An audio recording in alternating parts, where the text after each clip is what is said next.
O Senhor esteja convosco. Proclamação do Evangelho de Jesus Cristo, segundo Lucas.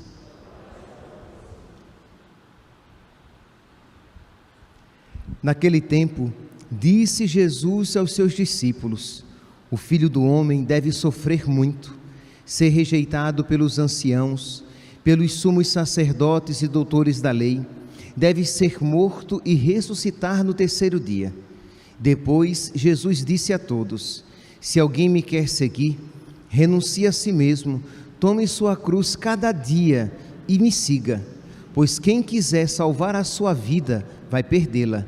E quem perder a sua vida por causa de mim, esse a salvará. Com efeito, de que adianta a um homem ganhar o mundo inteiro, se se perde e se destrói a si mesmo? Palavra da salvação.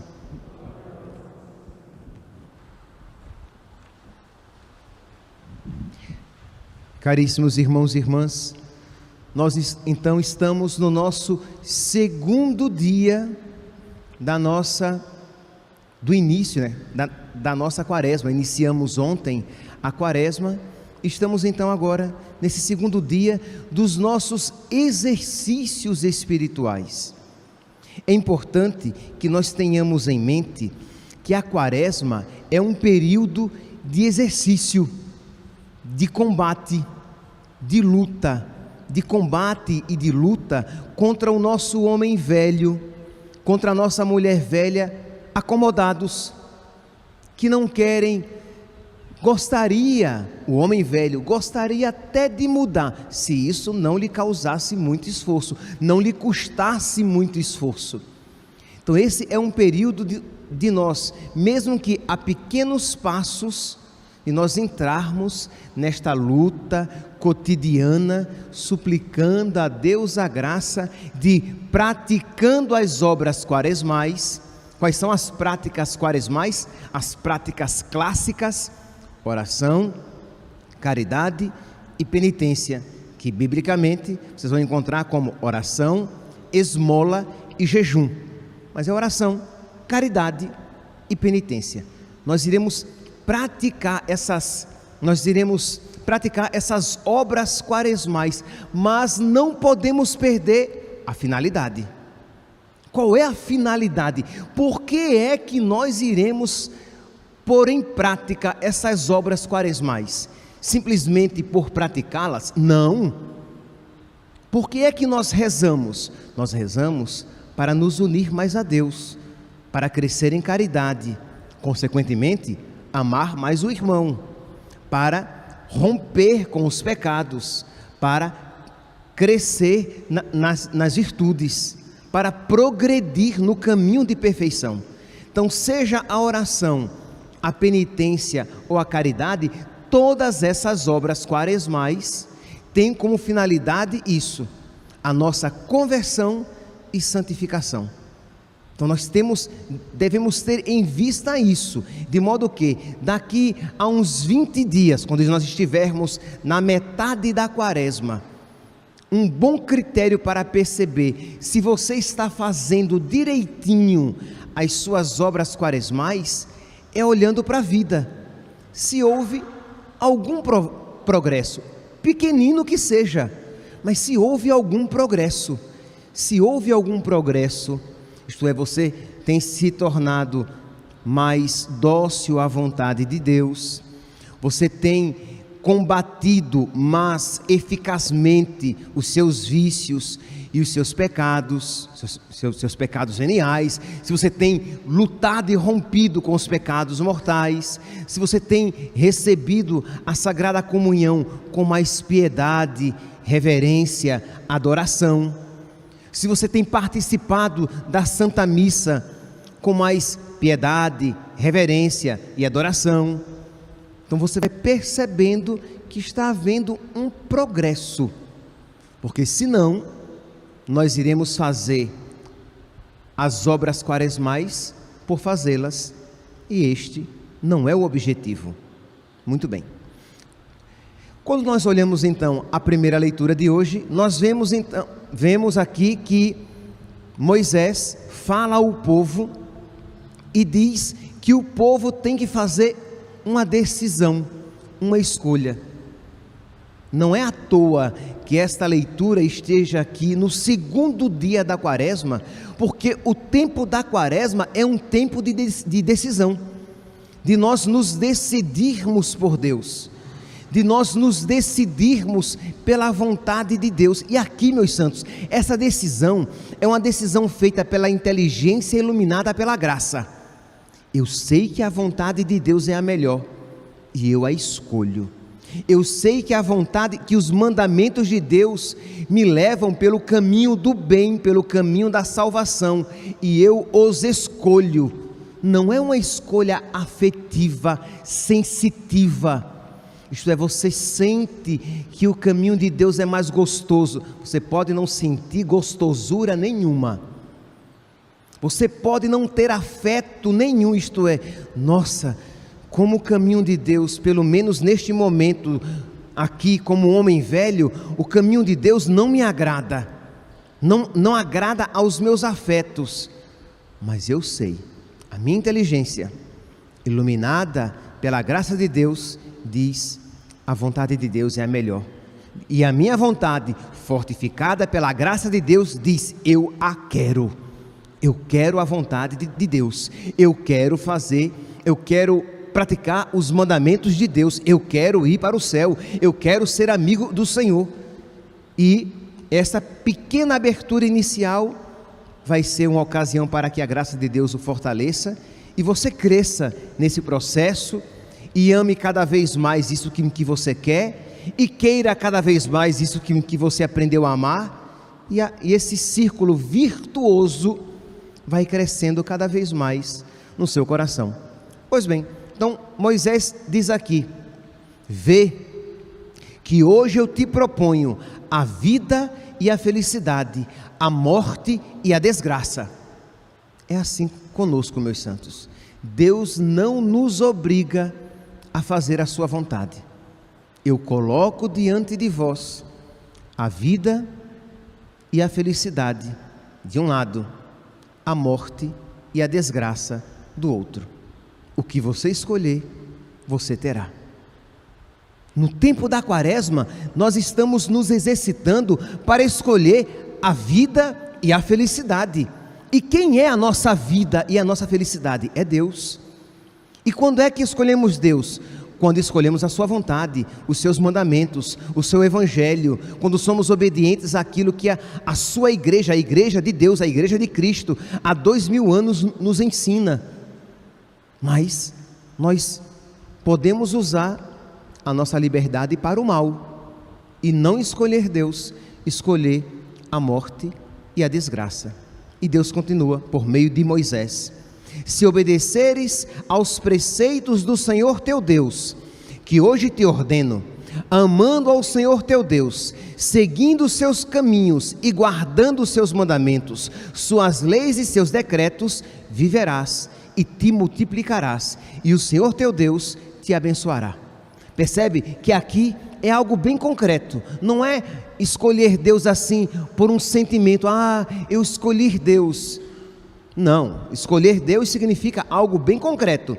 Se obedeceres aos preceitos do Senhor, se seguires os seus caminhos, guardares os seus mandamentos, suas leis e seus decretos, viverás e te multiplicarás, e o Senhor teu Deus te abençoará.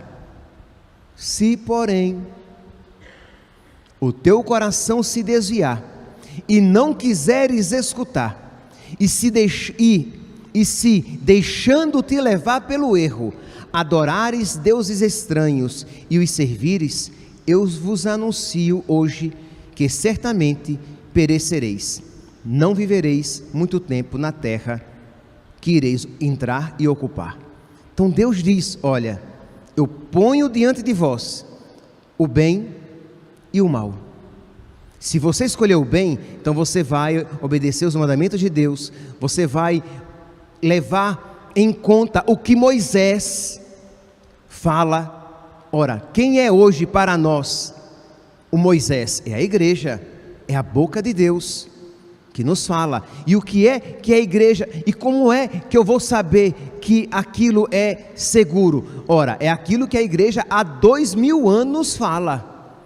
Então ela vem repetindo e ensinando. Há 2000 anos, não tem novidade. Não tem novidade.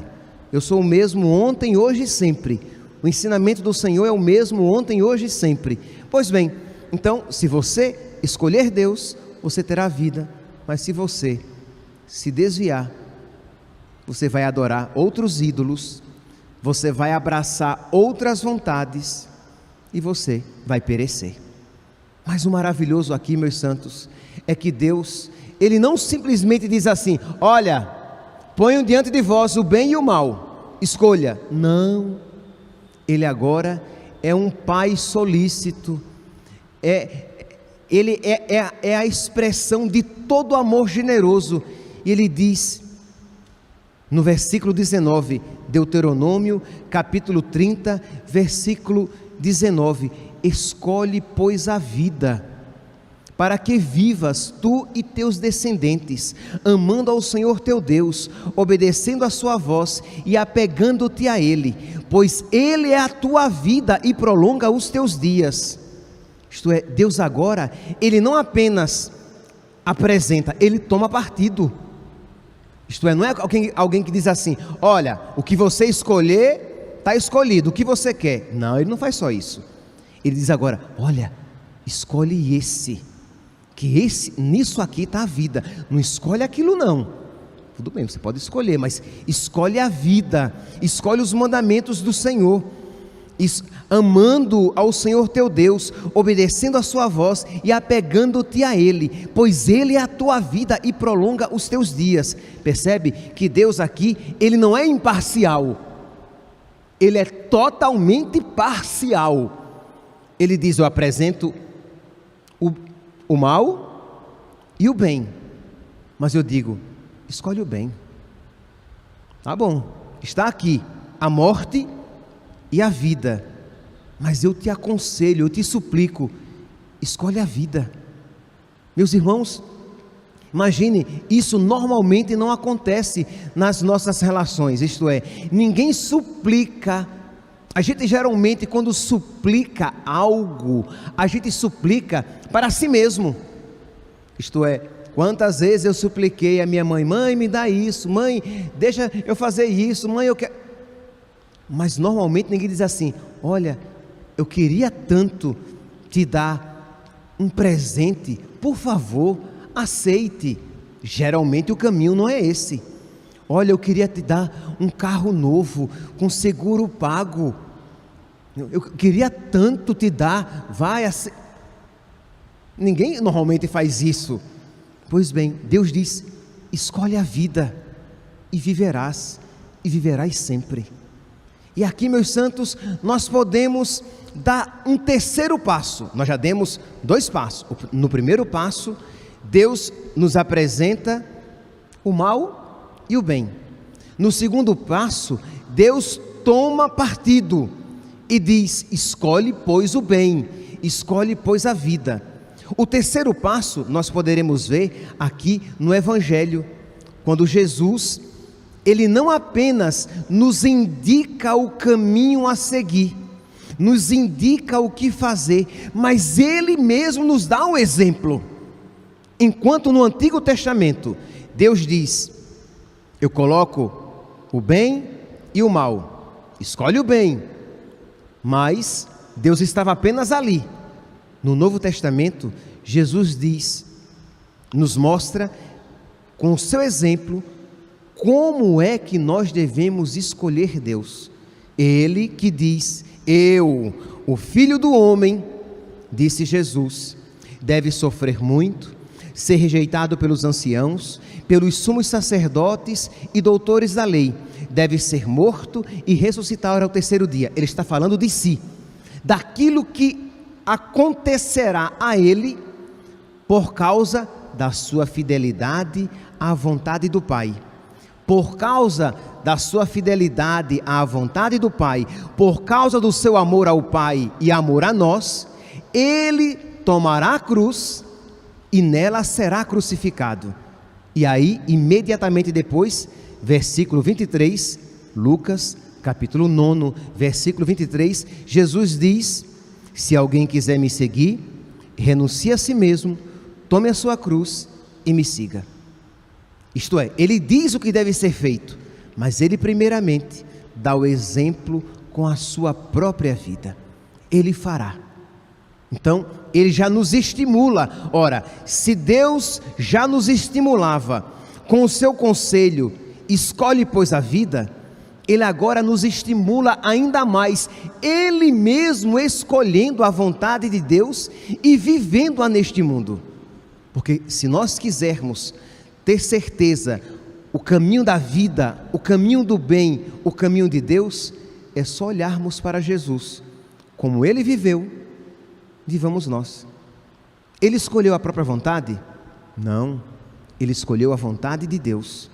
Ele adequou de tal maneira a sua vontade à vontade de Deus, que disse: o meu alimento é fazer a vontade do Pai. Eis que venho fazer com prazer a vossa vontade, Senhor. Mas, meus santos, nós temos agora um quarto passo, que é o passo mais perfeito. O primeiro, vamos lá, Deus coloca diante de nós o bem e o mal. No segundo passo, Deus diz: escolhe o bem, escolhe a vida. No terceiro quadro, Deus mostra ele escolhendo a vontade de Deus. Deus se mostra escolhendo a vontade de Deus, quando ele aceita a vontade de Deus sobre a sua vida, dizendo que o Filho do Homem vai sofrer muito, vai ser crucificado, mas ao terceiro dia ressuscitará. E o quarto passo, o quarto quadro, é que Deus nos oferece a sua graça para que nós possamos fazer a sua vontade.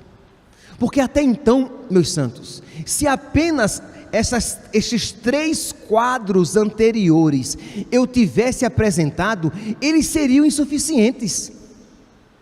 Isto é, nós somos tão miseráveis que se eu apenas dissesse essas três coisas, apresentasse estes três quadros, eles não seriam satisfatórios. Se eu dissesse: olha, Deus diz: eis que eu vos apresento o bem e o mal, a morte e a vida. Ok, mas eu sou incapaz de por mim mesmo escolher a vida. Aí Deus vem e diz: olha, Deus toma partido e diz: olha, escolhe a vida. Mas eu continuo sendo miserável, eu não consigo por mim mesmo escolher a vida. Quantas vezes nós sabemos a vontade de Deus, mas nós não nos sentimos capacitados para fazer a vontade de Deus. Aí vem o Filho de Deus e faz a vontade de Deus em tudo, ele nos dá o exemplo, mas ainda não é suficiente, porque se não vier a força do alto, a vontade de Deus será apenas uma opressão sobre nós. Mas quando Deus nos concede a sua graça, Deus nos capacita a fazê-la.